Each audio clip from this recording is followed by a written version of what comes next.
Good morning, y'all. This is actually take number 2 because I messed up take number 1. I'm on my way to the scrap metal yard, and I don't know if you can tell that we're in a completely different vehicle than we've ever been in. What the heck was that? That was probably... Alright, so that chirping you can hear is actually my... Oh, that's the steering wheel rubbing against my bottle of water. But the chirping you hear is the speedometer. For some reason, it makes that noise till we hit about 20 miles an hour. So, you'll hear that while we're going here. I kind of forgot about that. Anyway, so this is going to be a project truck update. And, I don't know if you can tell, we're in the project truck. A lot has been done. And, I might throw in some of the, old footage that I had on my other phone, and just to have it, I'll throw that in at the end. But right now I'm on my way to scrap metal, to a place to get rid of some scrap metal. I gave my neighbor Dave an opportunity. I guess we're going on 2 months to pick up this metal, and he hasn't. So that's what we're going to do. I gave him an opportunity to take it to the scrapyard and collect some money. I don't have, like, this really isn't enough to justify going any place really far to get rid of the metal. But one of the things I just want to discuss a few things, because I'm actually going to do a second part to this video. Well, when I say part, I don't mean I'm going to do a part 1, part 2, but it's going to be a second section of this video. And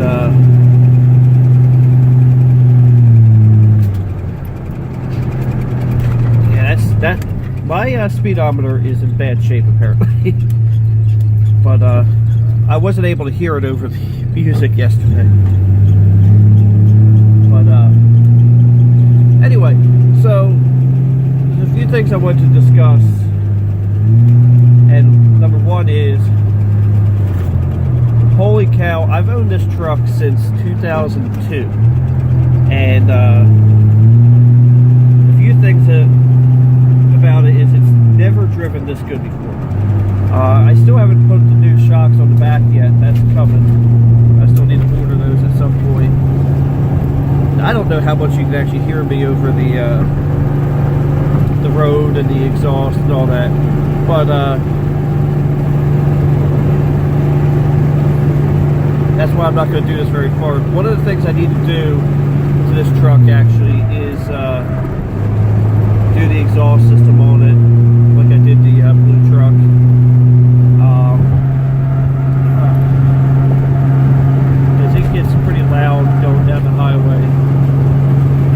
And another thing I need to do is I need to do sound deadening material when I do the floors, because right now underneath the U there's a hole about that big in the floor. So, and like all these window seals are bad. The truck's 30 years old, and then it's really been sitting since like 2011. So, you know. And as you see, now that we've like hit overdrive, it's quieted down some, except for the wind noise. But I don't think I'm going to make you guys go through all this. I'd actually rather listen to music on my way to the yard. And then what I'm going to do is I'm going to stop somewhere, and I'm going to do a walk around with the camera and show you some of the stuff I've done with the truck. So I'll see you in a few minutes. Okay, so I stopped at the game reserve on my way back from the scrapyard, and I took a few pictures. If I feel like doing it, I'll edit them in right here. If not, oh well. So here's my 87 S10 pickup. It's got 258,796.8 miles on it. So what have I done so far? I went to the salvage yard a couple weeks ago. Actually, I think it was last week. Found when I got my 83 S10, I pulled the speakers out of this one because this one was sitting. And I pulled the speakers out of this because they were good. And somehow along the way I broke the housings, or broke the covers. So got new ones of them. I got a new one of these, even though the one I have is perfectly good. But this one actually has the actual setup for the cigarette lighter, which I don't have hooked up at the moment. Actually, this isn't even really properly mounted. I just kind of throw it in there. I do have a matching glove box door I haven't put on. I also got the new upper mounts that have the speakers were messed up, or the speaker mounts. So I have speakers in there now, and as you can see, my tint is horrible.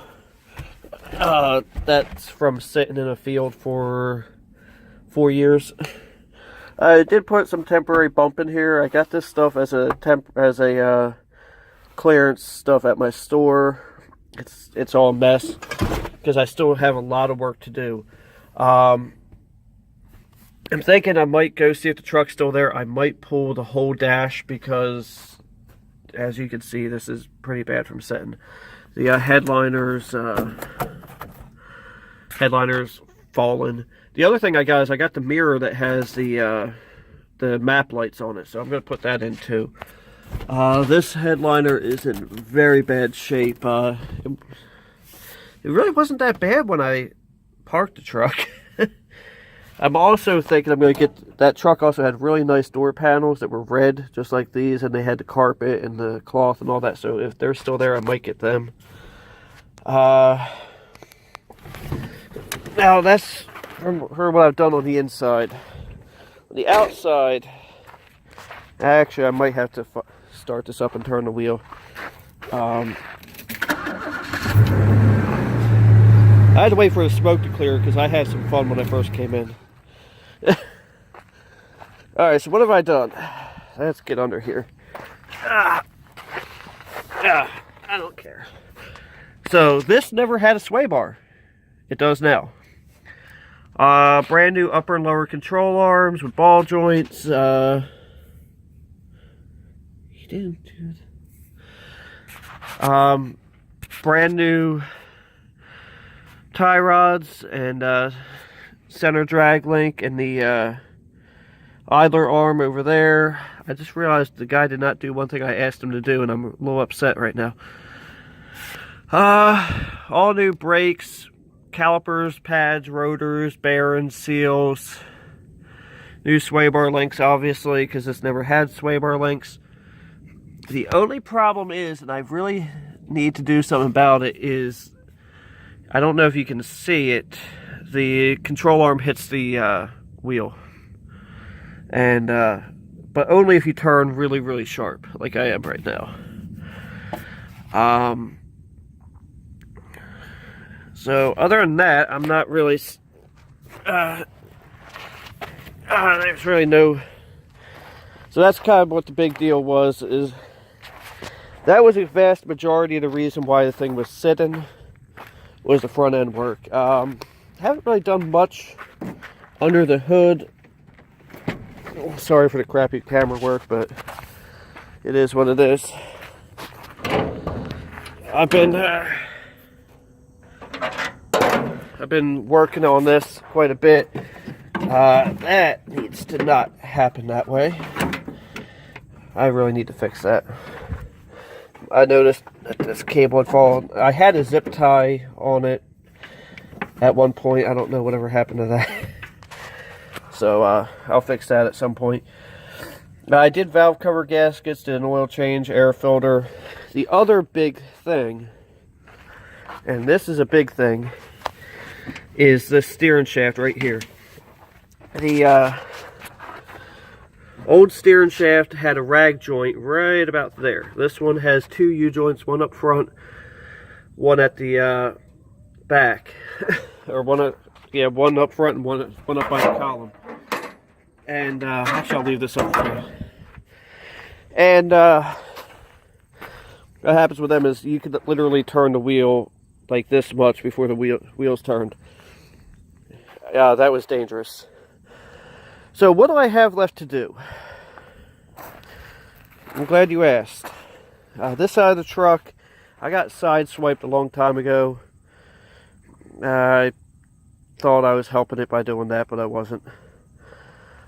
This one, let's see, where do I start? Cab corners.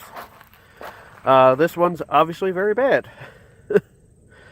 The rocker panels are gone on both sides. This here, I was hit in 2004 with this truck, and I just never cared to fix that, but they do sell the panel that kind of like wraps around the tail light, so I might just go ahead and get that Zeused in. The wheel wells are starting to rot, or at least this side is, so you can also get the wheel panels or the wheel. This one I never had a problem with the cab corner, but it's starting to rot now. And the rocker panel is just as ugly as the other one. And this is what I was talking about before. I can see the road through the floor. So my uncle is a metal fabricator. Told me to go ahead and get the parts and we'll weld them in. You know, it's a couple $100 worth of parts, which isn't that bad. But when I priced this work years ago, it was, you know, a couple grand to do all that. So a couple $100 in parts versus a couple grand for somebody else to do it. That works fine. So this is where I'm at. I'm going to go ahead and get this home and see how things are going. I still need to clean out the bed of the truck. But yeah, other than that, things are going pretty good. Just in case some of you are curious. Okay, good. The oil pressure light went off. I had it on an incline like this and the oil pressure light was on. Of course, I'm on my phone, so I can't play copyright-free music, but let's see what I can... I don't think I even have the antenna hooked up. Let's see here.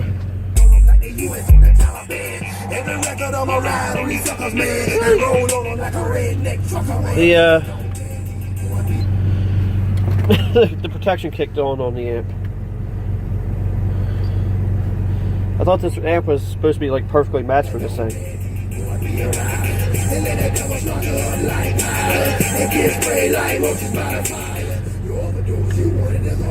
Alright, so the protection kicked on and I don't know why. I mean, I even used like the matching dual amplifier with... This stuff's junk.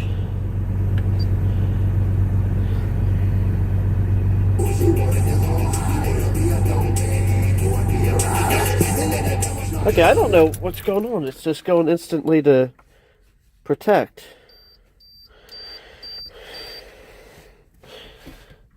I mean, it's a little warm, but it's not that warm.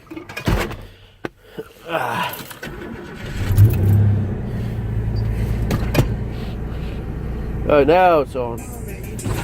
Alright, let's see if I can do this so I get a copyright hit.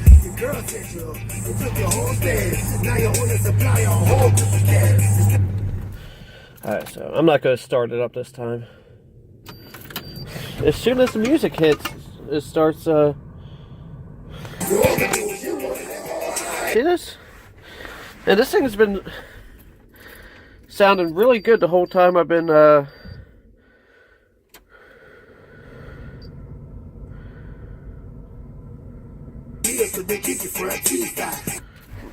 Huh. Oh. Hold on. I found a problem. Just a second. Well, I appear to have blown the amp up. It's going straight to protect as soon as you turn it on. It's a 4 ohm speaker. It's a 4 ohm amplifier. I doubt this thing will do 2 ohm. But, oh yeah, let me disconnect that. Yeah, I can't, for the life of me, figure out why this thing's been working absolutely perfect. Then as soon as I try to shoot any type of video on it,